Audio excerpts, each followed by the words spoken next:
kesamaan-kesamaan antara Nabi Isa alaihissalam dan Rasulullah, yaitu sama-sama yang satu bisa menghidupkan yang mati, yang satunya bisa bicara dengan benda mati.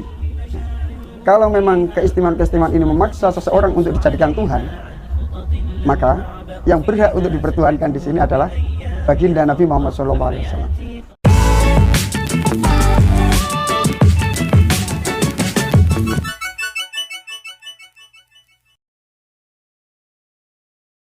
Shalom saudaraku, salam damai sejahtera di dalam kasih Kristus. Berjumpa lagi dengan saya, Didi Juli. Kita akan belajar berapologetika bersama-sama di channel ini. Kemarin saya melihat ada satu video yang di channelnya Ayah Sofia yang menggelitik hati saya. Judulnya adalah Uji Forensik Ketuhanan Yesus, yang membahas ini seorang ustadz. Saya tidak tahu ya siapa nama ustadz ini. Nah, biasanya uji forensik itu kan dilakukan untuk mayat atau orang yang sudah meninggal. Tapi ini dilakukan kepada Yesus. Jadi untuk menguji ketuhanan Yesus. Benar nggak Yesus itu adalah Tuhan? Sama seperti anggapan orang Kristen. Nah, disinilah letak kesalahpahaman orang Islam termasuk ustadz ini. Jadi kalau ukuran Yesus itu dituhankan karena dia membuat banyak mujizat, maka ada pribadi yang lebih layak untuk dianggap menjadi Tuhan karena dia juga bisa membuat mujizat. Saya baru tahu kalau ada mujizat yang dilakukan oleh pribadi yang dimaksud oleh ustadz ini. Sebelumnya mari kita bersama-sama melihat video berikut ini. Dimanapun keduanya itu berada, selalu membawa berkah. Andai kata keanehan-keanehan dari keberkahan-keberkahan ini terus memaksa kita anggap bahwa Isa itu adalah Tuhan, ini aneh juga. Kalau memang keberkahan itu terus dianggap menjadi Tuhan, maka ada beberapa hal tentang keistimewaan-keistimewaan. Kita lihat keistimewaan Nabi Isa alaihissalam. Beliau bisa menghidupkan orang mati, bisa menghidupkan orang mati. Dalam sejarah Rasulullah SAW tentang pembuatan mimbar Masjid Nabawi, ini juga terdapat cerita bahwa mimbar yang akan diganti oleh mimbar yang baru yang dibuatkan oleh para sahabat, ini pelapa kurmanya menangis. Bukan hanya Nabi Muhammad SAW bukan hanya menghidupkan benda mati kemudian menjadi hidup, akan tetapi beliau bisa bicara dengan benda yang mati. Dan benda ini diberi tawaran oleh Rasulullah. Ketika itu mimbar yang lama ini menangis kepada Rasulullah SAW sebagaimana anak kecil, akhirnya diberikan tawaran. Kamu ingin di surga atau ingin hidup kembali dan tumbuh kembali? Akhirnya pelapa kurma ini memilih untuk di surga. Ini salah satu kesamaan-kesamaan antara Nabi Isa alaihissalam dan Rasulullah, yaitu sama-sama yang satu bisa menghidupkan yang mati, yang satunya bisa bicara dengan benda mati. Kalau memang keistimewaan-keistimewaan ini memaksa seseorang untuk dijadikan Tuhan, maka yang berhak untuk dipertuhankan di sini adalah baginda Nabi Muhammad SAW. Andai kata. Karena apa? Nabi Muhammad SAW itu memiliki mukjizat-mukjizat, keistimewaan-keistimewaan yang dimiliki oleh nabi-nabi sebelumnya. Kebanyakan orang itu selalu salah paham bahwa orang Kristen itu mengangkat Yesus sebagai Tuhan karena Yesus ini melakukan banyak mujizat. Dia tadi hanya menyebutkan mujizat Yesus itu hanya membangkitkan orang mati. Padahal kalau kita melihat dari Alkitab, ada banyak mujizat yang dilakukan oleh Yesus, bukan hanya satu tadi. Nah, ada orang lain yang bisa membuat mujizat dan diklaim lebih hebat. Kalau Yesus hanya bisa membangkitkan orang mati, tapi Muhammad bisa berkomunikasi dengan benda mati. Bahkan benda mati itu sampai menangis. Dia adalah dia adalah sebuah mimbar. Jadi saya juga baru tahu kalau mimbar pun bisa menangis. Dan ada banyak lagi. Tadi juga dibandingkan dengan mujizat Nabi Sulaiman. Kalau Nabi Sulaiman ini bisa mengendalikan angin, Nabi Sulaiman ini ternyata avatar ya. Dia adalah pengendali angin gitu ya. Kemudian dia tadi itu Muhammad bisa melakukan yang lebih hebat lagi. Dia bisa memerintahkan angin untuk datang membawa awan dan awan itu menurunkan hujan.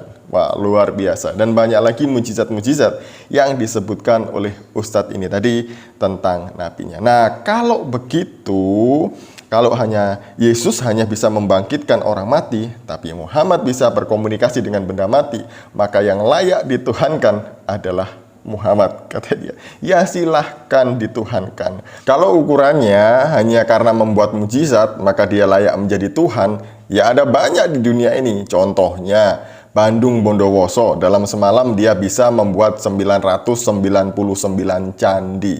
Hebat kan? Ya meskipun itu ceritanya dibantu oleh pasukan jin. Tapi dia bisa membuat 999 candi dalam semalam. Nah, kami orang Kristen itu tidak menuhankan Yesus berdasarkan apa yang dia lakukan, apa yang dia perbuat mengenai mujizat-mujizat dan tanda-tanda ajaibnya. Yesus adalah Tuhan tanpa kita mengakui dia Tuhan atau tidak. Jadi ketuhanan Yesus itu tidak bergantung kepada pengakuan manusia.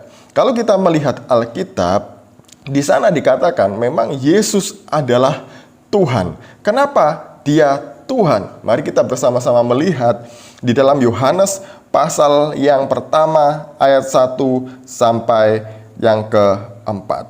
Ayat yang pertama, pada mulanya adalah firman. Jadi pada mulanya ini merujuk pada Sang Firman itu ada dan bereksistensi dan tanpa dimulai dari waktu. Jadi dia itu sudah ada sejak kekekalan. Jadi Sang Firman sudah ada sejak mulanya bersama-sama dengan Allah. Jadi eksistensi atau keberadaan Sang Firman itu sudah bersama-sama dengan Allah sejak kekekalan. Firman itu bersama-sama dengan Allah dan Firman itu adalah Allah. Jadi Sang Firman yang kekal itu berdiam diri di dalam Allah. Jadi Sang Firman adalah Allah. Kalau ada orang Islam yang bertanya, nah Sang Firman itu kan bukan Allah. Kemudian kita balik tanya, kalau Sang Firman bukan Allah, lalu apanya Allah? Karena Sang Firman ada di dalam Allah itu sendiri. Jadi Sang Firman adalah Allah. Selanjutnya, ia pada mulanya bersama-sama dengan Allah. Segala sesuatu dijadikan oleh dia, dan tanpa dia tidak ada satupun yang telah jadi dari segala yang telah dijadikan. Jadi segala sesuatu dijadikan oleh Sang Firman. Tanpa Sang Firman tidak ada sesuatu pun yang jadi. Tanpa Firman tidak ada dunia ini. Tanpa Firman tidak ada Pak Ustadz. Tanpa Firman tidak ada saya dan tidak ada Bapak Ibu semuanya. Jadi Sang Firmanlah Sang Pencipta alam semesta ini. Dan ayat yang keempat, dalam dia ada hidup dan hidup itu adalah terang manusia. Hanya di dalam dia ada hidup, di luar dia tidak ada kehidupan. Dan di ayat yang ke-14, Firman itu telah menjadi manusia dan diam di antara kita, dan kita telah melihat kemuliaannya, yaitu kemuliaan yang diberikan kepadanya sebagai anak tunggal Bapa, penuh kasih karunia dan kebenaran. Jadi Sang Firman yang sudah ada sejak kekal bersama-sama dengan Allah turun menjadi manusia, berdiam di antara manusia, dan Firman itu disebut Yesus Kristus. Jadi Yesus Kristus adalah Sang Firman yang kekal menjadi manusia. Ini terjadi kesalahpahaman bagi orang Islam karena mereka punya konsep bahwa Allah itu tauhid, hanya satu, yang penting satu. Kemarin saya sudah jelaskan di video saya yang ini, kalau hanya berdasarkan Allah itu satu dan kalian merasa paling benar, setan pun ketawa karena setan juga percaya bahwa Allah itu satu. Beda konsep kekristenan mengenai Allah adalah Allah yang esa itu adalah Allah yang punya wujud, kemudian Allah juga punya firman. Firman ini menjadi manusia, disebut dengan Yesus. Dan ketika Yesus menjadi manusia, kodratnya adalah ganda. Serentak dia ilahi karena memang dia berasal dari Allah, karena dia adalah Allah. Serentak dia juga insani, manusia, karena dia mengambil wujud menjadi manusia. Dan kemudian yang ketiga, Allah juga punya roh. Roh inilah yang kemudian turun ketika Yesus naik ke surga dan disebut dengan Roh Kudus. Dan sampai sekarang, sampai selama-lamanya nanti, Roh Kudus tetap tinggal di dalam diri orang percaya. Itulah yang dinamakan dengan Allah yang esa namun Tritunggal. Itu adalah Allah yang dipercayai oleh orang Kristen. Jadi begitu ya Pak Ustadz. Orang Kristen itu tidak menuhankan Yesus karena mujizat-mujizat dan tanda-tanda ajaib yang dia lakukan, melainkan Yesus sendiri adalah Tuhan, adalah Allah. Dia adalah ilahi karena dia keluar dari dalam diri Sang Bapa. Jadi begitu. Nah, semoga ini memberkati kita. Shalom, salam waras, Tuhan Yesus memberkati.